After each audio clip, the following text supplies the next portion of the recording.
Happy Wednesday to everyone except Chicago Mayor Lori Lightfoot, who has been ousted by Chicago voters in what might be the most surprising election results that we've seen in quite a long time. She didn't even make the runoff. So in Chicago, how the mayoral elections work is you have to secure 50% of the votes to win outright. If you fail to secure 50% of the vote, then it goes to runoff. That's what happened. Lori Lightfoot only secured 16% of the vote. 16!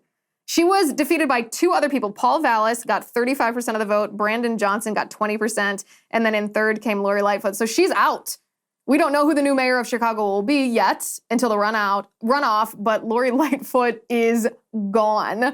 To say that I'm delighted probably doesn't even express the joy that Chicago residents are feeling right now. The interesting part of this race, the very interesting part of this race is that it's centered on crime in Chicago.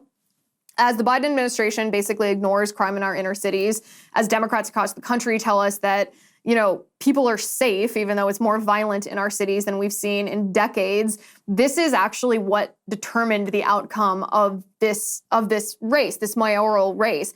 They made it about crime. And the candidates challenging Lori Lightfoot challenged her on her record on crime. She's presided over Chicago that had a homicide rate during her tenure that was the highest homicide rate in 25 years. That's inexcusable.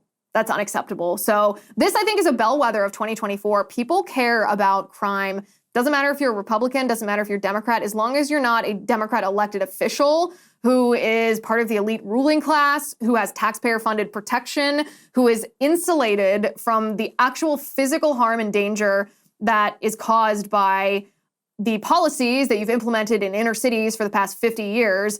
Actual real Democrat voters care about crime, and that's the case in Chicago. So that'll be fun to watch this whole thing unfold and to see who Lori Lightfoot blames for her loss.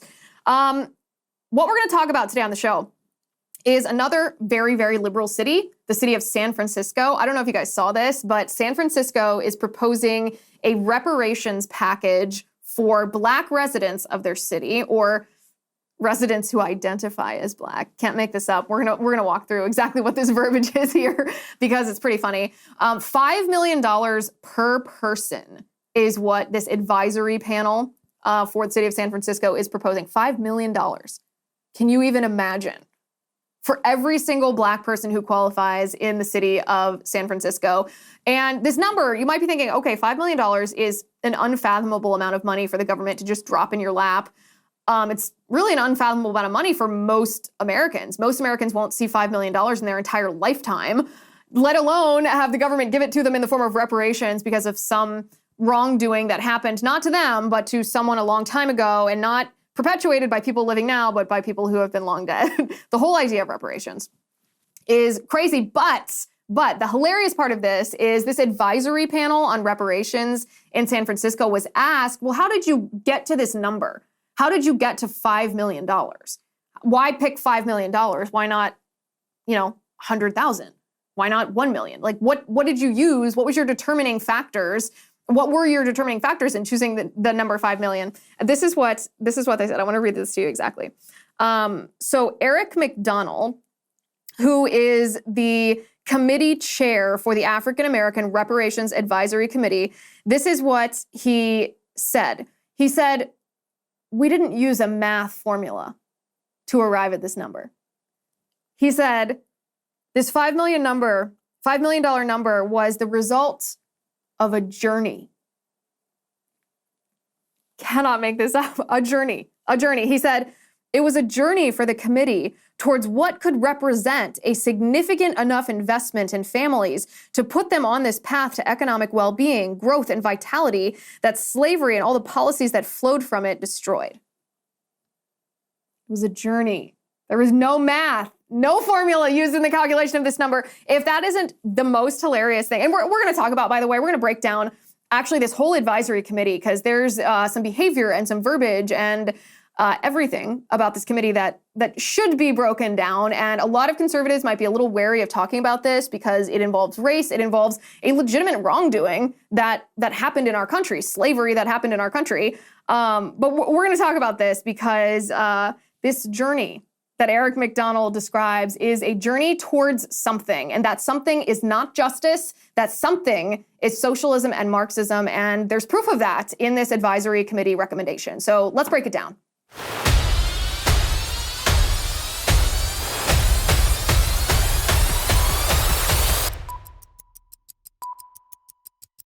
Okay, guys, I like For Patriots, and I think you will too, because drought, inflation, and particularly new political policies are pushing America's food supply near its breaking point. And if you're like me, this is very scary. You don't like to think of there being a shortage of food, especially if you have a young child like I do. But experts have been warning us since last year that a food shortage could be coming here to the United States. It's why survival food is something that's more important than ever, something that we all need to be thinking about. It's why I highly encourage you to create your own stockpile of the best-selling For Patriots survival food kits. This is not ordinary food I'm talking about. I'm talking good for 25 years, super survival food. So you're prepared for an emergency should that befall. The kits themselves, where the food is stored, they're compact, they're sturdy, they're water resistant, they stack really easily, they're easy to store. They have different breakfasts, lunches, dinners. You can make these meals, by the way, in less than 20 minutes. Anyone can do it. You just add boiling water, simmer, and serve. And right now, you can go to forpatriots.com and use code Liz. I got you 10% off your first purchase on anything in the store. Just go to forpatriots.com and use code Liz to get 10% off. That's forpatriots.com, code Liz, to start building your own stockpile today. Okay. So there's some funny things, and then there's some not funny things associated with this reparations package recommendation from the African American Reparations Advisory Committee, which, by the way, even the name is misleading because they say African American Reparations Advisory Committee, but there's no requirement for the person who might qualify for this $5 million payout in the city of San Francisco. There's no requirement that the Black person actually be from Africa. There's no requirement that this person be a descendant of a Black person from Africa who was enslaved in the United States when slavery was legal. None of that.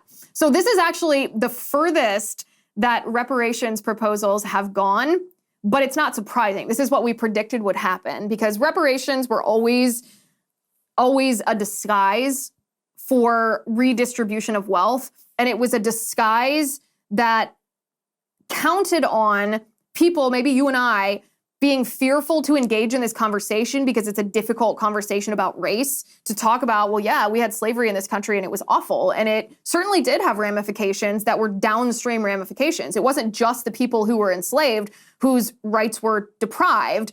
Of course, that has effects, like they were deprived of education. So, even when they were freed, they weren't allowed to work a lot of places. We had discriminatory laws, especially in the South in our country for years, for decades. Of course, there's downstream effects of slavery. I don't think anybody on the conservative side is denying that, which is why the Democrats have chosen this in recent years as one of their pet topics. It's not because they have what's best for Black people in our country in mind. It's not because they actively are pursuing policies that will help Black people achieve prosperity. It's not because Democrats are trying to propose solutions that would close this so-called income disparity between Black people and white people in our country. It's not because of that. They're doing this as a way of trying to sneak past us, the government seizing the power to redistribute goods and property in the name of justice, even though what they're calling justice is not just. So what I want to do is I want to look at this recommendation package from the African American Reparations Advisory Committee, because $5 million, that's a lot of money. $5 million, who qualifies for this? If you live in San Francisco, how do you get your hands on $5 million? By the way, one of the funniest things, there are 50,000 Black people that live in San Francisco. I do think this is pertinent. 35,000 of these Black people in San Francisco are above the age of 18. So one of the first qualifying factors is that you have to be 18 years old or above. And I can test this right from the beginning. It's so funny what standards they put as qualifying factors in this proposal for reparations, because what makes an 18-year-old qualify for this $5 million package but not a 17-year-old? If the premise of these reparations is that slavery notwithstanding, just the policies, the political policies that have existed in San Francisco for the past 60, 70 years have put black people at a disadvantage, why would a 17-year-old not qualify, but an 18-year-old qualify? So even right here, like, you can't do a project like this. You can't have a policy like this because there's no way to actually do this fairly. There's no way to actually do this justly. But the purpose of this is to say that there's 35,000 people, black people in San Francisco who are above the age of 18. You can do the math, 35,000 of them times $5 million. There's no way that San Francisco has the money to fund this. And there's even been city officials in San Francisco who have said, we don't have the money to fund this. And other officials that said, well, this is more of a symbolic gesture. We want to establish that this is what we believe black people are owed. And then there's been critics, even on the left, who have said, but we don't want a symbolic gesture. What about something more realistic that could actually happen? So there's criticism from all sides. And we are here today to add some more criticism of a little bit of a different nature. The first critique is also I just want to sit here and laugh for a minute. Because you would think if you are suggesting that the government owes people of a certain race a certain amount of money for wrongdoing the government perpetuated against these people because of their race, that there would be some mathematical formula that you would use to calculate the number or the amount of money that the government owes these people. But as I said, Eric McDonald, the chair of the African American Reparations Advisory Committee, says there was not a math formula. He was on a journey, he says. This was a journey for the committee to reach this number, which I find to be hysterical. Absolutely hysterical. I wish that we could use that anytime we had a bill or something. That what if you get your energy bill that's skyrocketed? Our energy bill, I was just talking about this with my husband yesterday. Our energy bill is like 3 times as much as it was 2 years ago because of Joe Biden's policies. Like, deliberate political action from Joe Biden has caused us to pay 3 times as much every month for our energy bill. I wish we could just look at that and be like, you know, I really think we should reject a mathematical formula and just go on a journey to see if this is how much we think should be paid to this energy company. That would never work. No real person could ever operate under this premise. The only people that operate under this premise are delusional Democrats, and they are the ones in charge of this. So there is a proposition, I guess, of where they could get this money. There's a cannabis tax in San Francisco that has not been enforced. It's just suspended and then it gets resuspended. Right now, I think it's suspended until 2025. But there's been a proposal that they implement that tax and that they use that tax to pay for these reparations. But 2 problems with this. First of all, it would only generate like $10 million a year or something. It's not even kind of close to enough to cover these reparations. But also, it flies in the face of a very significant argument that this reparations committee has made when it comes to who qualifies for reparations. So a couple of the qualifying factors, if you are a black person living in San Francisco, is you must be, I want to read it directly, you must be born in San Francisco between the years 1940 and 1996, and you must show proof of residency in San Francisco for at least 13 years. Because, you know, if you lived there for 12 years, then these institutionally racist political policies didn't hurt you. But 13 years, yep, $5 million for you. Or if you personally or are the direct descendant of someone who has been incarcerated by the failed war on drugs, then you qualify. If you have identified as black on government documents for at least the last 10 years. Let's unpack that, shall we? First of all, identify as black. So you don't have to actually be black. Like, does Rachel Dolezal qualify for this? Because I have a feeling the 35,000, the number of black people in San Francisco over the age of 18, 35,000, suddenly that number is going to balloon. Suddenly this number is going to wildly grow at a wild pace, and you're going to find that a lot of people have identified as black that didn't previously identify as black, and there's going to be, they're going to contest the idea that you had to identify as black for the past 10 years in order to qualify. This is not based in reality. This is based in delusion. Delusion. You don't identify as black. You either are black or are not black. But the reason, of course, that they are saying, well, if you identify as black is because they don't want to have any kind of test. to see if you are a black person. And the only reason that they would need some kind of test is because these black people that live in San Francisco were never slaves. They were never wronged by the sin of slavery that once, long ago, existed in the United States. They were never harmed by the people who would be paying them $5 million. Because slavery does not exist in our country, and it hasn't for a long, long time. In fact, fun fact, slavery was never legal in San Francisco. This city that is proposing paying $5 million in reparations to black people was never a participant in slavery.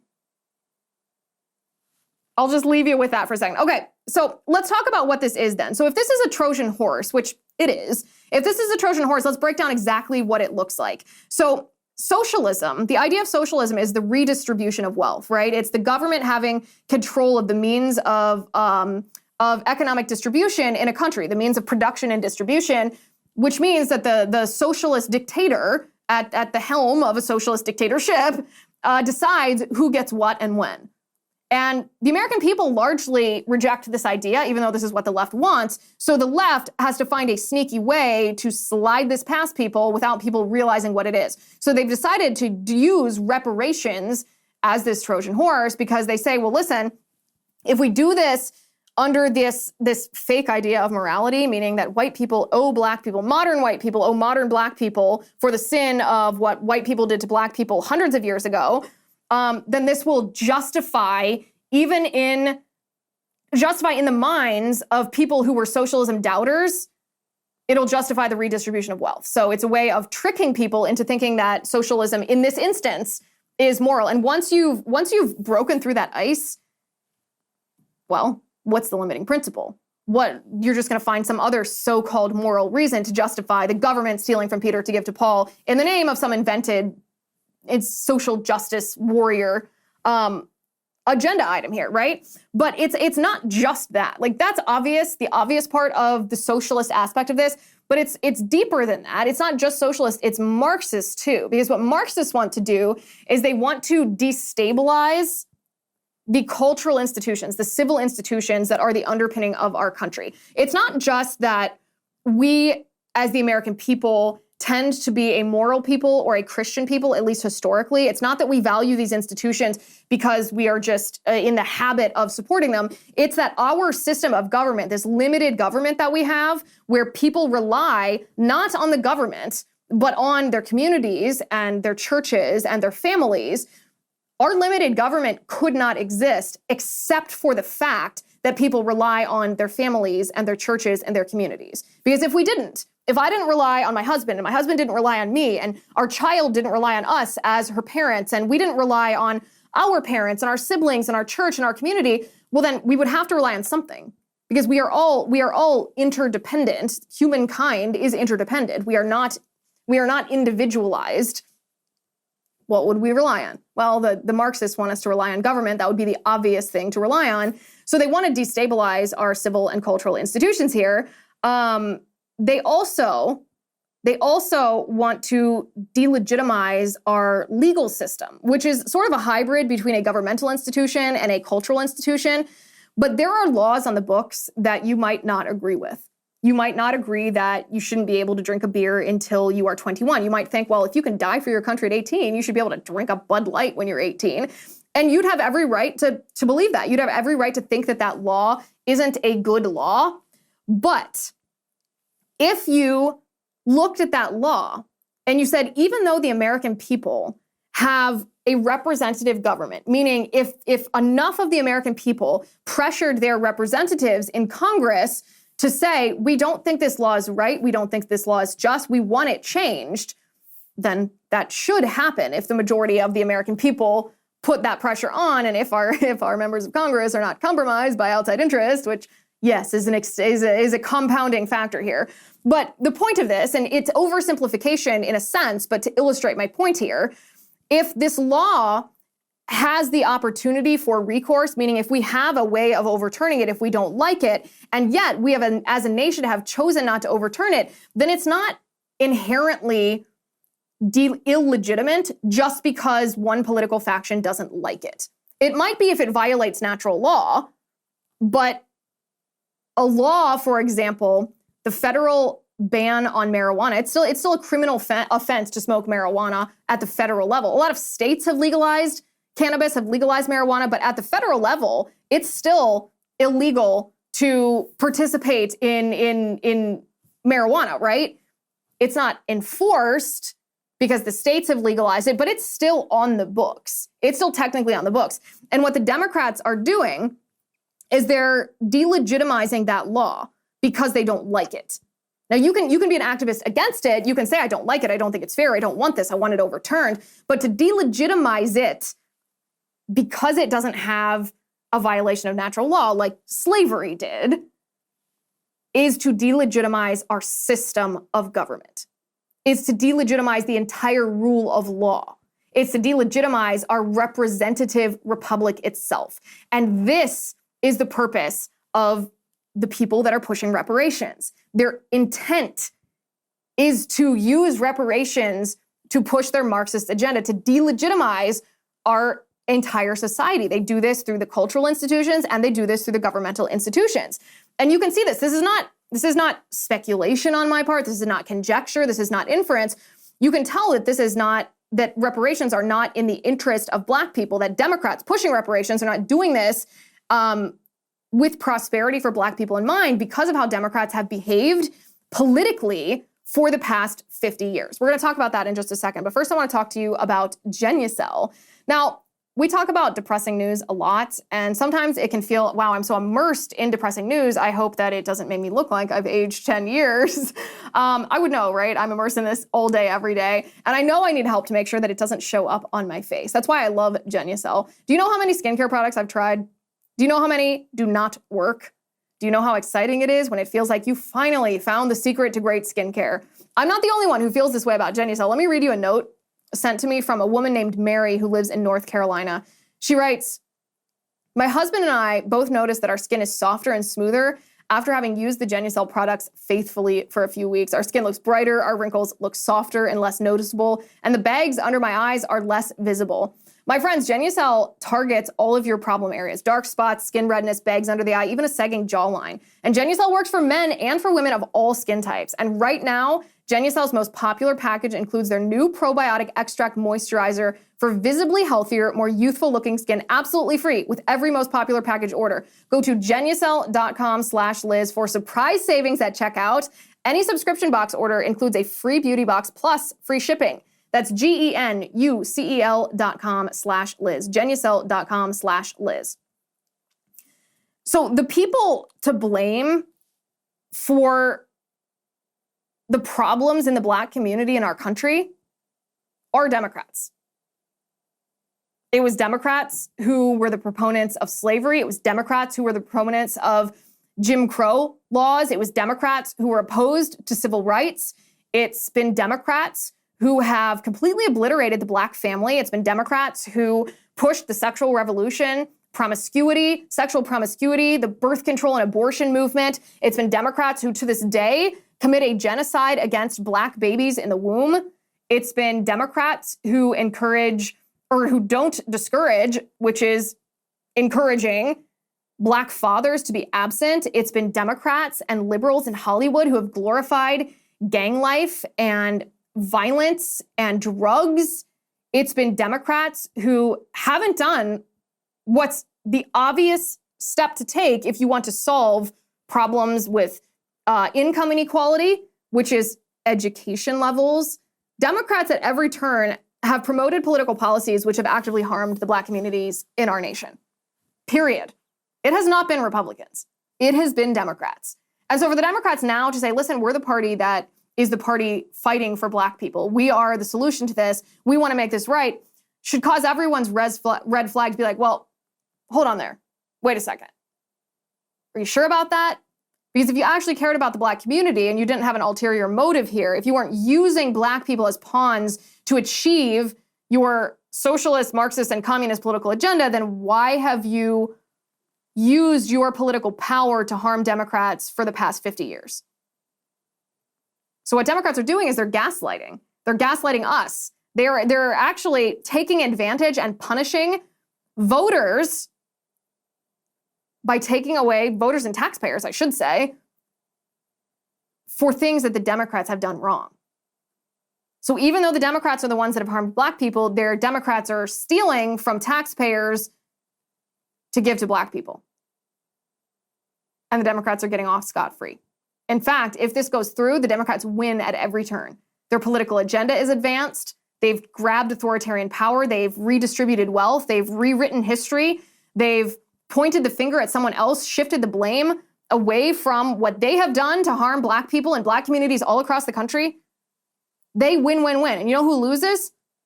We lose. Taxpayers lose, the American people loses, and the Black community loses. So why? If Democrats don't care about Black people, I mean, this is the obvious conclusion. If they don't actually care about the well-being of Black people and their actions show that they don't, then why are they doing this? Well, they're doing it because it helps them push their political agenda. And they're doing it because they're counting on you and they're counting on me not to fight back against this, not to push back against this, because it's a racial topic. It's an uncomfortable topic. It's a topic that has the sin of slavery, the stain of slavery at the forefront. Even though slavery was never legal in San Francisco and there's no requirement that you prove that you are the descendant of a slave in America, none of that. If you identify as Black and you have been incarcerated for being a drug dealer in the war on drugs, well, $5 million, here you go. Let's reward you for that. Because why? Because it destabilizes American society. That's why there's no mathematical formula. Of course there's no mathematical formula that brought this reparations committee to $5 million. It's a journey that brought them there. And that journey's end is called a Marxist utopia. The whole thing, in a sense, if it weren't such a dark strategy, it's almost funny. The Democrats are so emboldened. They think that they can blatantly push this on people, that they can just be like, I feel like everyone should give me $5 million. And people are like, okay, we should, let's do it. Like, what have we come to in this country?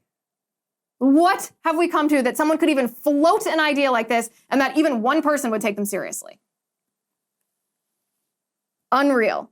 And by the way, what is the limiting principle on this, right? Because there have been a lot of wrongs that our government has perpetuated against a lot of different demographics of people. It's not just Black people.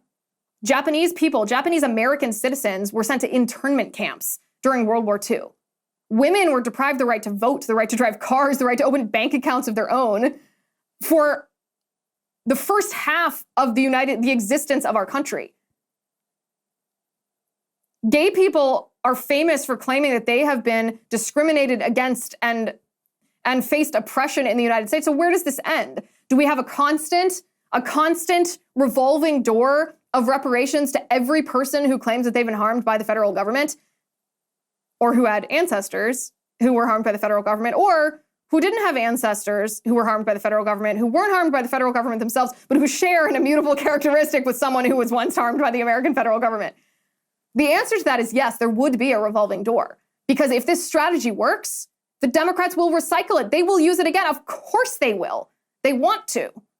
Because what does it give them? It gives them the power to redistribute wealth, to steal from Peter, to give to Paul in the name of quote-unquote justice, in the name of quote-unquote morality, which aren't really real justice or real morality. But they think people won't notice because they'll be too afraid to engage in the conversations. And it will ultimately allow them to rewrite history, redefine words, and take that authoritarian power away from us. So with that being said, the best political ad Republicans can run in 2024 has been released by a group called Citizens for Sanity, and I want to show it to you. But first, I want to talk to you about American Hartford Gold, because is it only me or does the future feel more insecure and uncertain by the day? At every turn, we're getting less for more, while record high inflation, soaring interest rates, and the looming recession are threatening our businesses, our jobs, our retirement funds, and therefore threatening our families. Even Fed Chair Powell warned us to brace for more pain. Fortunately, there's a way to avoid that. You can do what I did. You can call the only precious metals dealer I trust, American Hartford Gold. They make it simple and easy to protect your savings and retirement accounts with physical gold and silver. With one short phone call, they can have physical gold and silver delivered right to your door or inside your IRA or 401k. If you call them right now, they will give you up to $1,500 of free silver on your first order. So don't wait. Call them now. Call 866-781-7499. That's 866-781-7499, or text Liz to 65532. Again, the phone number is 866-781-7499, or text Liz, L-I-Z, to 65532. Okay, so the best political ad that Republicans should splash all over televisions across the United States, it was created by an organization called Citizens for Sanity. And the contrast, this is exactly how Republican marketing should be done. Take a look at this. Have you ever boarded a plane and thought to yourself, I hope the pilot is a transgender refugee? Have you ever gone to the emergency room and said, I hope my medical team is incredibly diverse? Have you ever moved to a new city and said, I hope the police department hit its equity goals for the year? If your answer to these questions was no, if you just wanted the most qualified candidates for the job, then you are normal. But we have a lot of very not normal people running America these days. Left-wing politicians believe skin color or gender identity should determine who gets the job. Democrats used to care about the middle class. Now they just care about your race and your gender. And as long as Democrats stay in power, it will just keep getting worse. Stop the bigotry. Stop the insanity. Paid for by Citizens for Sanity. Is that the best? This is how political marketing should be. This is how Republican political marketing should be. None of that old school, let me talk about my vision for America. No. I mean, all that, I agree with that, just like you agree with that, I'm sure. But that's not an effective way to campaign. That's not an effective way to recruit voters. This is an effective way to recruit voters. Kudos to Citizens for Sanity. I hope they splash this everywhere in the upcoming presidential election cycle, because this is a way to change minds. Nobody on the left or the right, except the very fringes of the radical left, support that kind of wokeism. They don't want it. They don't want their kids indoctrinated with it. They don't want to be touched by it. They don't want their workplaces saturated in it. They hate it. They know it's wrong. They know it's evil. They know it's bigotry.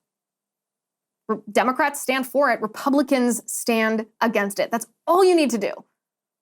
And then the ad that you should play simultaneously, the ad the Republican Party should play simultaneously, is this video of Ukrainian President Zelensky. And by the way, before we play this, I should warn you, it's a little tiny bit graphic, but you know, it needs to be watched. Here you go.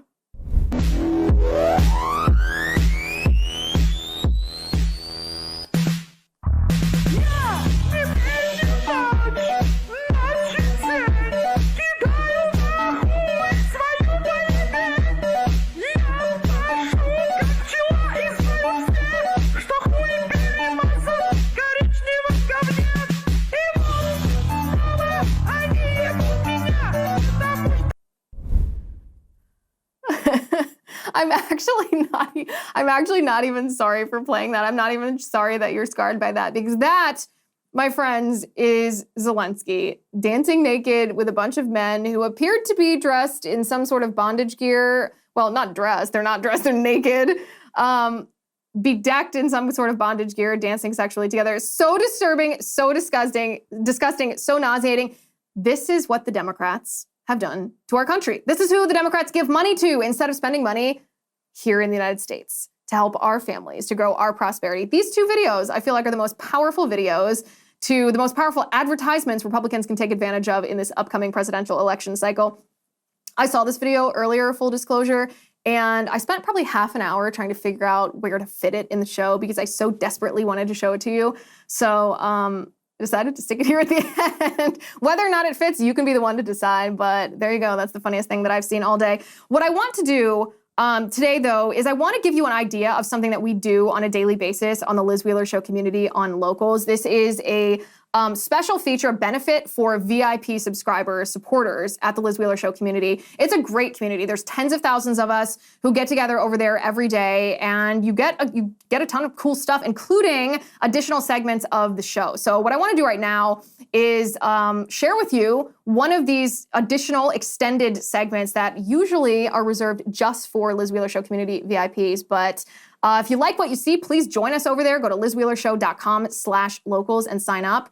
But this is an example of what you'll find if you join us. Okay, just for Liz Wheeler Show community VIPs right here on Locals, the CDC has published a very interesting report, which is interesting in and of itself, but it's also interesting because the narrative that is accompanying this new survey, this new report, is inherently political. So first I want to share the data that the study presents, and then I want to talk about why the narrative that's accompanying this study is inaccurate and what the real explanation for the numbers in this study represent. So the study itself, not to be vague here, is about LGBTQ plus high school students versus heterosexual high school students. You'll notice that this acronym, the LGBTQ plus, is conspicuously missing the T. So this study was not intended to include transgender students.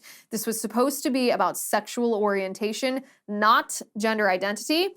But just put a pin on that because I'm going to circle back to that point in just a minute. It's not actually excluding transgender students, and it's not actually excluding gender identity. It's just appearing to do so. So I want to read a couple of the statistics that were found in this survey. So it's about mental health and about depression, sadness, hopelessness. And it found that among heterosexual students, 22% reported having a mental health problem just in the past month. This compared 22% of heterosexual, so straight students. The number of LGBTQ plus students who reported having a mental health issue in the last month is 52%. So almost triple, between double and triple the number of gay students are having mental health issues compared to straight students. That's pretty significant. I'm reading here from Breitbart, who summarized the CDC study. Breitbart says, when asked if they experienced persistent feelings of sadness or hopelessness across the previous year, 35% of heterosexual students answered in the affirmative, in contrast to 69% of LGBTQ plus students. So twice as many gay students said that they had feelings of sadness or hopelessness. The percentage of heterosexual students stating that they had, quote, seriously considered attempting suicide during the previous year was 15%. Still, by the way, a shocking and whopping number, with 45% of LGBTQ plus students reporting the same. Nearly half of gay students said that they had seriously considered suicide.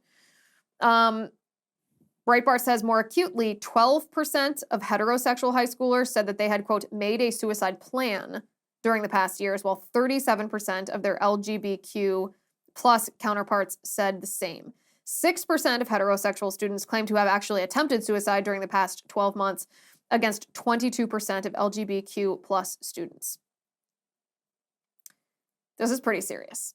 These are bad numbers. Even taking the contrast between heterosexual students and LGBTQ plus students, these are horrendous numbers. Clearly, our nation is failing our youth. Families have failed their children. Our communities have failed their children. Schools have failed our children.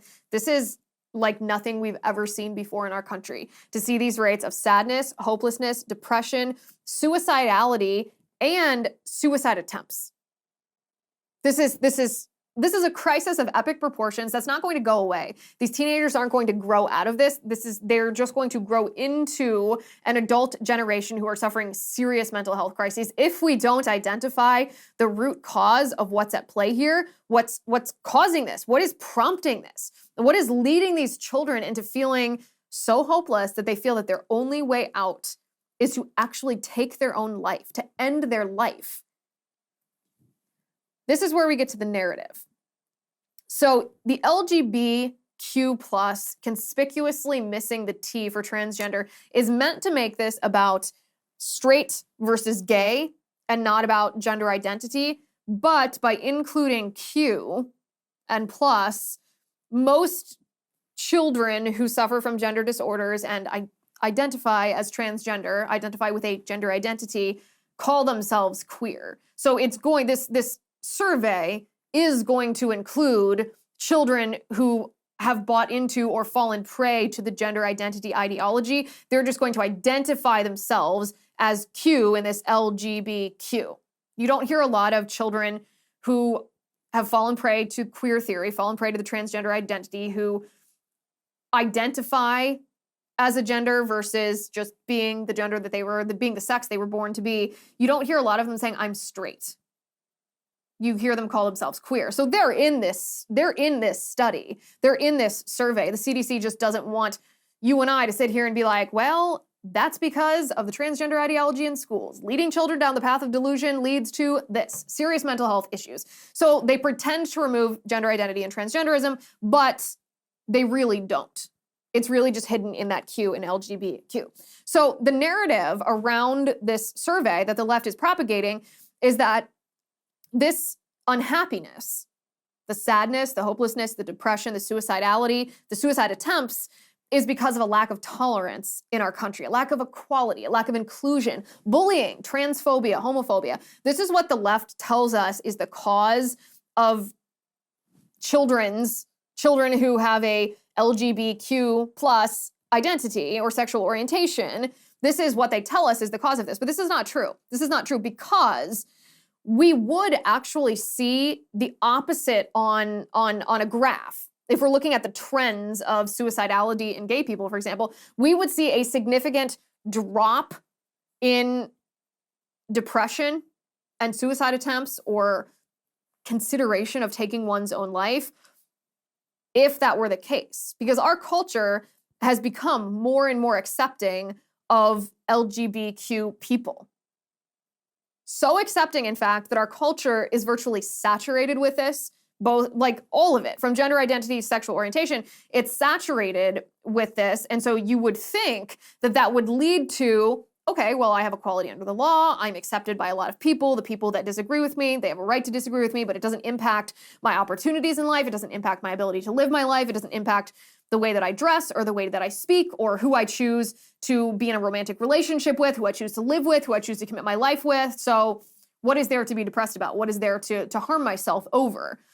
Since we see this opposite, this exponential growth in the depression, sadness, hopelessness, and suicidality of children who identify as LGBTQ+, well, what's the cause? The root of this.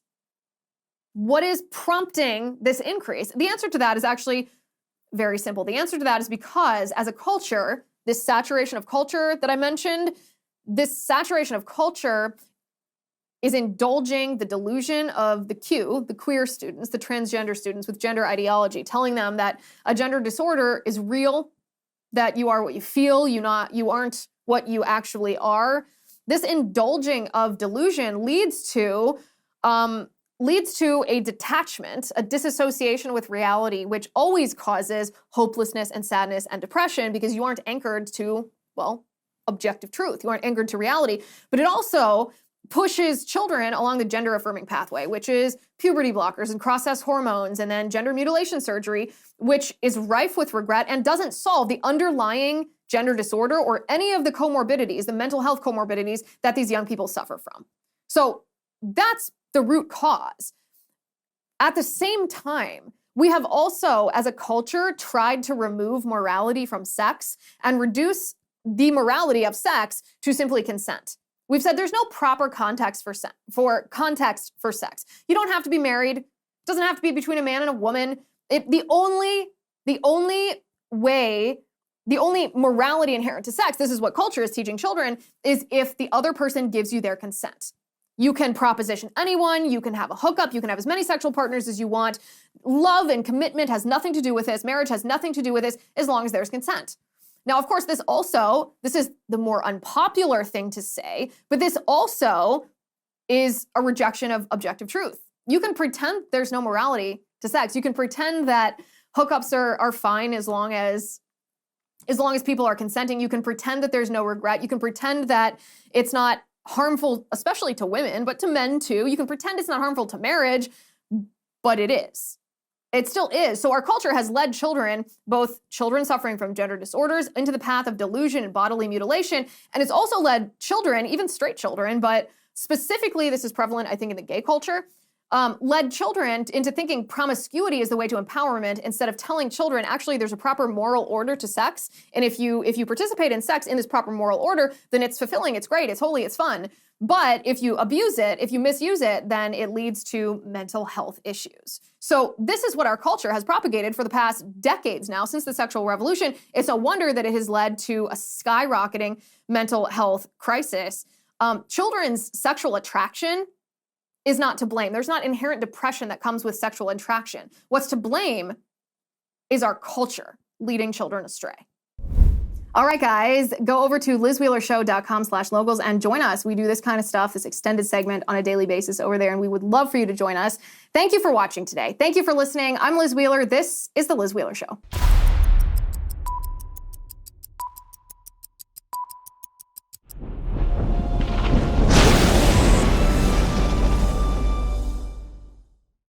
If you haven't already, give this video a thumbs up, hit the subscribe button below, and ring the bell to make sure you never miss a video.